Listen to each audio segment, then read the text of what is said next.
কখনো পথচারীকে মারছেন, কখনো বয়স্ক ব্যক্তিকে শাসাচ্ছেন, আবার কখনো দেখা যাচ্ছে প্রকাশ্য রাস্তায় পোশাক পরিবর্তন করছেন। এমনই সব বিতর্কিত কর্মকাণ্ডে সোশ্যাল মিডিয়ায় এখন আলোচিত রাশিয়ান মডেল মনিকা কবির। তার এসব কর্মকাণ্ডকে ঘিরে সোশ্যাল মিডিয়া এখন আলোচনা সমালোচনায় মুখর।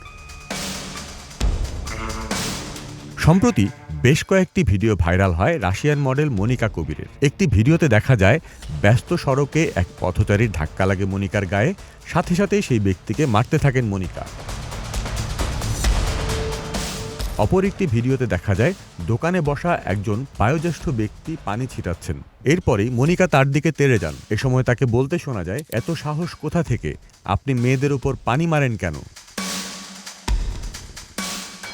এই ভিডিও প্রকাশের পরই সোশ্যাল মিডিয়ায় এ নিয়ে শুরু হয় আলোচনা সমালোচনা। অনেকেই বলছেন মনিকার আচরণ অধ্যত্বপূর্ণ ছিল, আর কোনো কারণেই একজন বয়স্ক ব্যক্তির গায়ে তিনি হাত তুলতে পারেন না, এজন্য তার বিচার হওয়া উচিত। এদেশে তার ওয়ার্ক পারমিট আছে কিনা তাও যাচাই করে দেখা উচিত বলে মন্তব্য করেন অভিনেত্রী মৌ খান।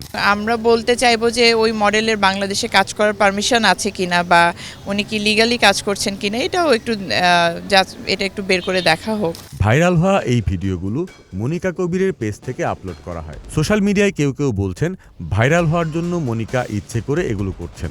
এর আগেও প্রকাশ্য রাস্তায় পোশাক পরিবর্তনের ভিডিও প্রকাশ করে ভাইরাল হন এই কথিত রাশিয়ান মডেল।